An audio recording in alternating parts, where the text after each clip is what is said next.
বাংলাদেশিদের জন্য দিল্লি থেকে ইউরোপীয় ইউনিয়নভুক্ত দেশগুলোর ভিসা সেন্টার সরিয়ে ঢাকায় বা প্রতিবেশী কোনো দেশে স্থানান্তরে ইইউ কূটনীতিকদের প্রতি আহ্বান জানিয়েছেন প্রধান উপদেষ্টা ডক্টর মোহাম্মদ ইউনূস।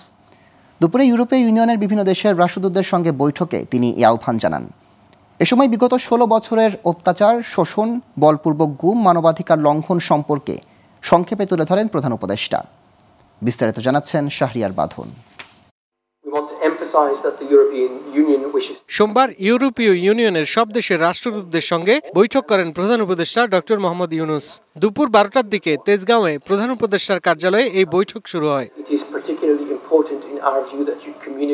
বাংলাদেশে নিযুক্ত ইউরোপীয় ইউনিয়নের হেড অব ডেলিগেশন মাইকেল মিলারের নেতৃত্বে ১৯ সদস্যের প্রতিনিধি দল প্রায় ২.৫ ঘন্টার এই বৈঠকে তাদের মতামত তুলে ধরেন। বৈঠকে শ্রম অধিকার, বাণিজ্য সুবিধা, জলবায়ু পরিবর্তন, মানবাধিকার সহ উভয়ের অঙ্গীকার ও করণীয় সম্পর্কে আলোচনা হয়।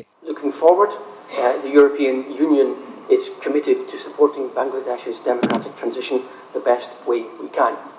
As you know, Chief Advisor, we already enjoy rather broad relations. We do see strong potential for our partnership. বৈঠকে প্রধান উপদেষ্টা বলেন, ভারত বাংলাদেশিদের জন্য ভিসা সীমিত করায় অনেকেই দিল্লি গিয়ে ইউরোপের ভিসা নিতে পারছেন না। এই হয়রানি এড়াতে দিল্লি থেকে ইউরোপীয় ইউনিয়নের দেশগুলোকে ভিসা সেন্টার সরিয়ে ঢাকা অথবা প্রতিবেশী কোনো দেশে হস্তান্তরের জন্য আহ্বান জানান doctor Mohammad Yunus. We will not do anything without consulting you. So this is our task. We are not somebody impose anything on you. That's not us. What you will guide us, we'll go accordingly, but we'll tell you what you want. এ সময় তিনি বিগত ১৬ বছর ধরে স্বৈরাচারী সরকারের অত্যাচার, শোষণ, বলপূর্বক গুম, মানবাধিকার লঙ্ঘনের সম্পর্কে সংক্ষেপে তুলে ধরেন। But in the meantime, the excitement of the moment, after 16 years of repression and denial of all the rights, human rights and everything else, and also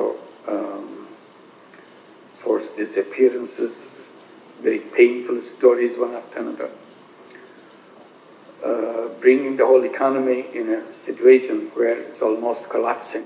সম্প্রতি জাতীয় ঐক্যের লক্ষ্যে বাংলাদেশের সব রাজনৈতিক দল ও ধর্মীয় জনগোষ্ঠীর প্রতিনিধিদের সঙ্গে মতবিনিময়ের কথাও জানান প্রধান উপদেষ্টা। পাশাপাশি বাংলাদেশ নিয়ে অপতথ্য ছড়ানো বন্ধে সবার সহযোগিতাও কামনা করেন তিনি।